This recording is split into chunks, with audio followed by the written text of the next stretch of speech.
नमस्कार, मैं Divanshu day to day news Bharat में आप सभी का स्वागत करता हूं। आज पाकिस्तान की सड़कों पर सिर्फ गुस्सा नहीं है, आग है और इस आग की लपटें सीधे कराची के उस इलाके तक पहुंच गई हैं जहां स्थित है अमेरिकी दूतावास। ईरान के supreme leader Ayatollah Ali Khamenei की मौत की खबर के बाद पाकिस्तान में जो विरोध शुरू हुआ वो अब हिंसक टकराव में बदल चुका है। कराची में स्थित United states department of state के वाणिज्य दूतावास पर प्रदर्शनकारियों ने धावा बोलने की कोशिश की, बैरिकेड तोड़े गए, सुरक्षा घेरे को लांघने की कोशिश हुई और फिर गोलियां चली। सरकारी आंकड़े कह रहे हैं कि इस प्रदर्शन और झड़प में अब तक सिर्फ कराची में 10 लोगों की जान गई है, लेकिन देश भर में ये संख्या 26 के पार पहुंच चुकी है। अब इस पूरी कहानी से सबसे बड़ा खुलासा क्या हुआ? अब सामने आया कि फायरिंग केवल पाकिस्तानी पुलिस ने नहीं की, बल्कि अमेरिकी मरीन सैनिक भी इस गोलीबारी में शामिल थे। जी हां, विदेश जमीन पर तैनात अमेरिकी मरीन द्वारा फायरिंग ये कोई सामान्य बात नहीं है। किसी अमेरिकी राजकीय परिसर पर खतरा इतना बड़ा हो गया कि वहां तैनात मरीन को हथियार उठाने पड़े। ये अपने आप में असाधारण स्थिति मानी जा रही है।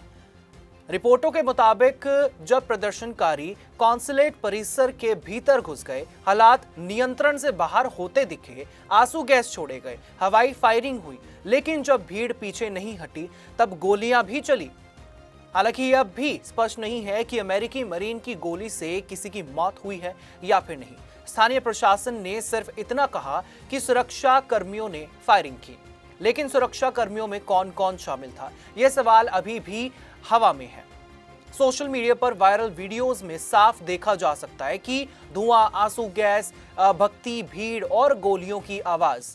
कुछ वीडियो में प्रदर्शनकारी हथियार ताने भी नजर आए, यानी हालात सिर्फ नारेबाजी तक सीमित नहीं थे। और यह विरोध सिर्फ कराची तक सीमित नहीं रहा। इस्लामाबाद, लाहौर, गिलगित बल्तिस्तान, हर जगह तनाव फैल गया। गिलगित बल्तिस्तान में हालात इतने बिगड़े कि प्रदर्शनकारियों ने पुलिस थाने को आग के हवाले कर दिया। एक स्कूल को नुकसान पहुंचाया गया और सकुर्दू शहर में संयुक्त राष्ट्र के दफ्तरों तक को निशाना बनाया गया। यूनाइटेड नेशंस डेवलपमेंट प्रोग्राम्स और United Nations military observer group in India and Pakistan के कार्यालयों पर भी हमला हुआ। यह बताता है कि गुस्सा सिर्फ अमेरिका तक सीमित नहीं रहा, बल्कि अंतर्राष्ट्रीय संस्थाओं तक फैल गया। गिलगित बल्तिस्तान पुलिस के मुताबिक वहां कम से कम 12 लोगों की मौत और 80 से ज्यादा लोग घायल हुए हैं। कर्फ्यू लगा दिया गया है, बड़े जमावड़ों पर प्रतिबंध लगा दिया गया है। अब सवाल यह है, अमेरिका ने क्या कदम उठाया इस सब चीज के बीच? हालांकि फायरिंग की बात तो है ही, इसके अलावा भी अमेरिका ने पाकिस्तान पर एक बड़ा कदम उठाया है। अमेरिकी दूतावास ने मौजूदा सुरक्षा हालात का हवाला देते हुए इस्लामाबाद, कराची और लाहौर तीनों जगहों पर सभी वीजा अपॉइंटमेंट्स रद्द कर दिए हैं। यह फैसला 6 मार्च तक प्रभावित रहेगा, यानी हजारों लोग जो इंटरव्यूज की तैयारी में थे, जो पढ़ाई, नौकरी, परिवार या फिर मेडिकल कारणों के लिए वीजा का इंतजार कर रहे थे, उन सबकी प्रक्रिया फिलहाल रोक दी गई है। यह सिर्फ एक प्रशासनिक कदम नहीं, ये एक संदेश है। संदेश कि हालात इतने गंभीर हैं कि अमेरिकी मिशन सामान्य कामकाज जारी नहीं रख सकते और ये पाकिस्तान अमेरिका रिश्तों में नए तनाव का संकेत भी हो सकता है। पाकिस्तान दुनिया की दूसरी सबसे बड़ी शिया आबादी वाला देश है। ऐसे में ईरान की घटना का असर यहां स्वाभाविक रूप से गहरा है। भावनाएं उफान पर हैं और जब भावनाएं उफान पर होती हैं तो सड़कों पर कानून कमजोर पड़ जाता है। लेकिन बड़ा सवाल यह है, क्या यह विरोध नियंत्रण में आएगा या ये कूटनीति संकट में बदलेगी? अगर अमेरिकी मरीन द्वारा फायरिंग की पुष्टि अंतर्राष्ट्रीय स्तर पर और मजबूत होती है तो यह मामला सिर्फ कानून व्यवस्था का नहीं रहेगा, ये एक राजकीय और राजनीतिक मुद्दा बन सकता है। एक तरफ अमेरिका कहेगा हमने अपने परिसर और कर्मचारियों की सुरक्षा की, दूसरी तरफ पाकिस्तान के भीतर यह नैरेटिव मजबूत होगा कि विदेशी बल ने पाकिस्तानी नागरिकों पर गोली चलाई।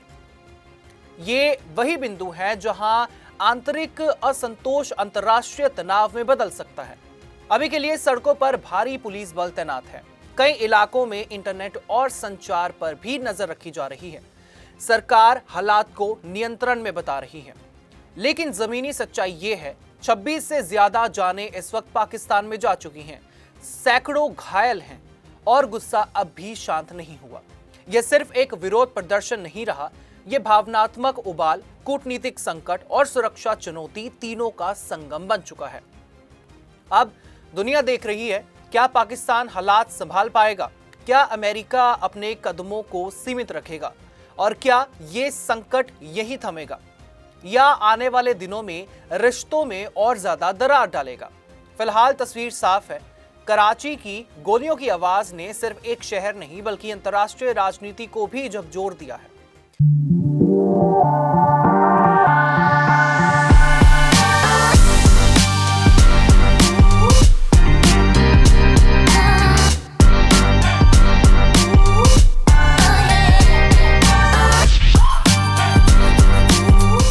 आपका इस बारे में क्या कुछ कहना होगा, आप हमें कमेंट सेक्शन में जरूर बता सकते हैं। Day to day news Bharat आपके साथ हमेशा ये वादा करता है, निष्पक्षता और सटीकता के साथ आप तक हर एक खबर, इन्फॉर्मेशन और अपडेट इसी तरह से पहुंचाता रहेगा। Day to day news Bharat का कोई भी पत्रकार ना किसी से कोई तोहफा लेगा, ना कोई विज्ञापन, ना ही करेगा किसी को ब्लैकमेल। और हम हमेशा एक कोशिश करेंगे कि हम दबे कुचले लोगों की आवाज बने और ऐसे किसी भी व्यक्ति की खबर ना चलाएं जो कि भोले भाले लोगों को ठगता हो, उन्हें परेशान करता हो।